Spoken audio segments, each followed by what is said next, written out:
Salut tout le monde, j'espère que vous allez bien. Bienvenue dans ma toute première capsule de ma série sur les élèves EHDAA, donc les élèves handicapés ou présentant des troubles d'adaptation ou d'apprentissage.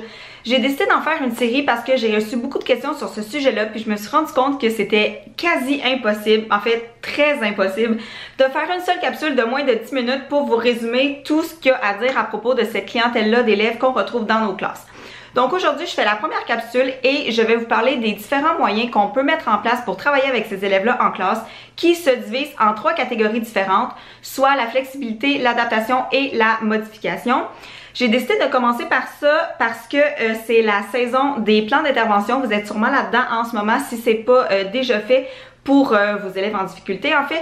Puis j'ai décidé d'en parler pour vous aider dans vos plans d'intervention puis pour vous aider dans vos interventions avec vos élèves aussi. Donc si ça vous intéresse, restez avec moi. La première catégorie de moyens dont je vais vous parler, c'est des moyens de flexibilité. Puis en fait ça, qu'est-ce que c'est? Ben c'est seulement une souplesse de l'enseignant qu'on peut offrir aux enfants pour leur permettre de réussir les différentes tâches qu'on leur propose. Donc des moyens de flexibilité, c'est des choses qu'on peut offrir à tous les élèves de notre classe, qu'on est à l'aise et qu'on doit offrir à n'importe qui, peu importe sa cote, peu importe sa difficulté, peu importe la tâche demandée, c'est des choses qu'on peut mettre en place pour tous les élèves et c'est des moyens qui vont pas changer la tâche qu'on leur demande de faire. C'est des moyens qui vont pas changer l'évaluation qu'on va leur demander de produire aussi et c'est des moyens qui vont pas changer notre jugement d'enseignante quand va venir le temps de faire la note au bulletin. Je vais vous donner quelques exemples pour vous permettre de mieux comprendre en quoi consiste la flexibilité, mais vous allez voir que vous en faites probablement déjà beaucoup dans vos classes, peut-être même sans même le savoir. Donc un exemple, ça serait d'offrir différents matériels aux élèves pour produire une tâche. Donc il y a un élève qui va pouvoir faire sa division avec du matériel, il y a des élèves qui vont pouvoir faire leur division avec un dessin ou bien avec la formule mathématique tout simplement. Donc d'offrir différents matériels, c'est un moyen de flexibilité. On a aussi donné une consigne à la fois. Hein. Il y a certains élèves dans nos classes qui sont surchargés si on leur donne 2, 3, 4 consignes à aller accomplir. Donc de découper ces consignes-là une à la fois, c'est de la flexibilité. L'utilisation du dictionnaire phonétique, vous connaissez probablement le dictionnaire Eureka. Là. Dans le fond, c'est un dictionnaire dans lequel l'élève va chercher par son au lieu de chercher par lettre, là, dans le fond. Puis ça, ben, c'est un moyen flexible parce que si j'ai un élève en difficulté en écriture, ben, je peux lui permettre d'utiliser ce dictionnaire-là dans les tâches de tous les jours, pas nécessairement en évaluation, mais tous les jours. C'est un dictionnaire que je peux offrir à tous mes élèves de la classe. Ensuite, un autre moyen flexible, c'est d'évaluer les mêmes critères.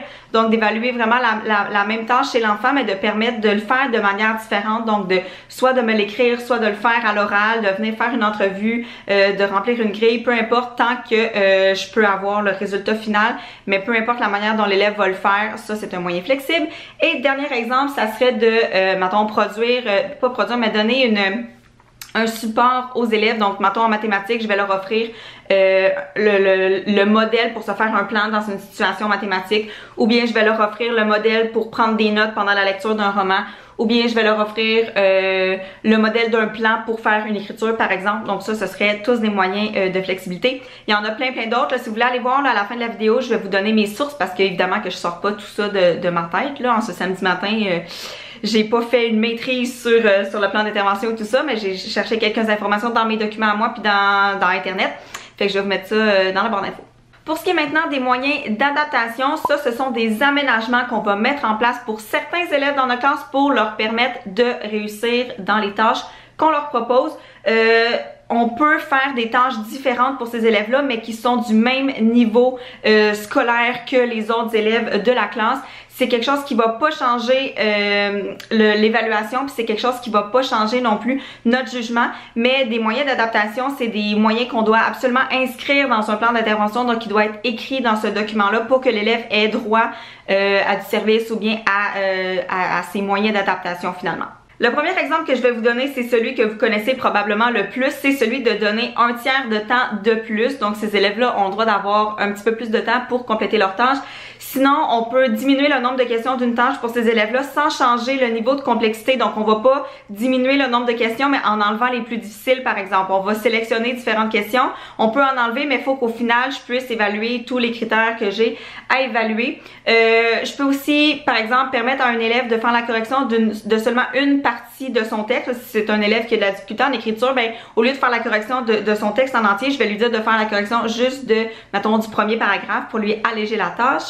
Je peux aussi, par exemple, fournir des agrandissements, mettre le texte un petit peu plus aéré pour ceux qui ont de la difficulté en lecture, ou bien même imprimer sur une feuille de couleur pour des élèves qui ont besoin là, au niveau visuel. Et finalement, le dernier moyen d'adaptation que je vais vous donner en exemple et que vous connaissez le plus, c'est l'utilisation des outils technologiques. Donc Lexibar, WordQ, donc les rétroactions vocales, puis la prédiction de mots. Ça fait partie des moyens d'adaptation. Puis ben, comme je vous l'ai dit tantôt, il faut que ce soit inscrit au plan d'intervention pour que l'élève ait droit à ces moyens-là mis en place pour lui dans la classe. La dernière catégorie de moyens dont je vais vous parler aujourd'hui, c'est la modification. Donc ça, ce sont vraiment des changements qu'on va mettre en place pour certains élèves pour leur permettre de réussir les tâches qu'on leur propose.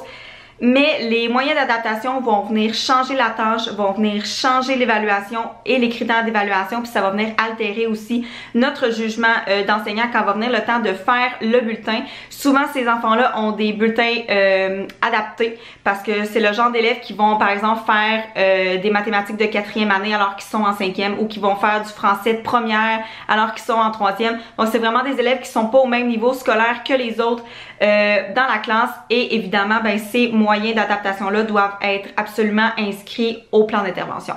Je vais vous donner quelques exemples de moyens d'adaptation, mais vous allez voir que ça vient vraiment changer la tâche, ça vient vraiment changer le travail de l'élève. Donc la première chose, ce serait d'offrir plus qu'un tiers du temps pour compléter la tâche. Donc un tiers de temps, c'est une adaptation, et si on en donne encore plus pour que l'élève puisse terminer sa tâche, c'est de la modification.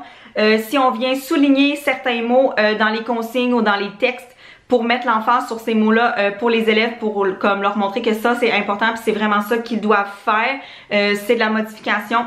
Si on vient par exemple dans un examen de lecture expliquer les questions à un élève en particulier, c'est de la modification, parce que normalement quand on fait un examen de lecture, on lit pas le texte et on lit pas les questions avec les enfants en français. Aussi, un autre moyen de modification, ce serait de cibler les erreurs de l'élève dans un travail. Donc par exemple, l'année passée, j'avais un élève qui avait vraiment de la difficulté en écriture, puis même si je lui disais que dans son texte, il y avait 10 fautes, il était absolument incapable de les trouver.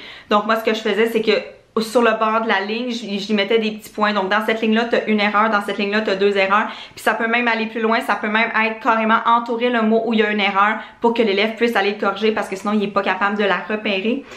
Évidemment, mettre en évidence des notions ou des concepts. Donc par exemple, je vais donner une tâche en mathématiques, puis je vais dire à l'élève carrément, ok, là ici, là, ça c'est une tâche de multiplication. Ou bien ça ici, il faut que tu ailles chercher l'air. Il faut que tu, voilà ce que tu dois faire. Ben pas ce que tu dois faire, mais voici les notions et les concepts que je veux évaluer dans cette tâche-là. Donc l'aider à repérer l'opération mathématique qu'il doit faire dans cette tâche-là, par exemple. Donc voici les 3 catégories de moyens qu'on peut mettre en place dans nos classes pour aider nos élèves en difficulté. Ce sont des choses dont on doit absolument tenir compte quand on fait l'élaboration des plans d'intervention, puis quand on enseigne au quotidien, parce qu'on en a de plus en plus des élèves qui ont des difficultés, puis ils n'ont pas tous les mêmes difficultés non plus. Donc c'est vraiment exigeant là, pour l'enseignant en fait de penser, ok, lui il faut que je donne cette aide-là, lui il a le droit d'aller à WordQ, lui il a le droit d'avoir tel texte, lui il faut que je lise les questions. Ça peut devenir très exigeant, mais c'est important pour permettre à nos élèves de réussir. Donc sur ça, j'espère que ça vous a éclairé pour travailler avec vos élèves. J'espère que ça vous a éclairé pour faire vos plans d'intervention. Si vous avez des questions, je vous invite à les laisser dans les commentaires, des questions par rapport aux élèves en difficulté toujours, parce qu'il va y avoir d'autres capsules dans cette série-là. J'ai l'intention de faire une capsule seulement sur les élèves en difficulté d'apprentissage et une capsule aussi seulement sur les élèves qui sont en difficulté de comportement. Et il y aura peut-être une petite surprise parce que peut-être que je vais inviter des spécialistes pour faire la capsule avec moi, parce qu'évidemment que moi, je sais ce que je dois faire en classe avec mes élèves, mais je suis pas orthopédagogue, je suis pas TES, je suis pas psychoéducatrice non plus. Fait que ça se peut que j'invite des invités pour venir m'aider à répondre à vos questions. Alors sur ce, j'espère que ça vous a aidé et puis on se revoit mercredi prochain pour une vidéo de prof, mais dimanche pour un vlog. Bye!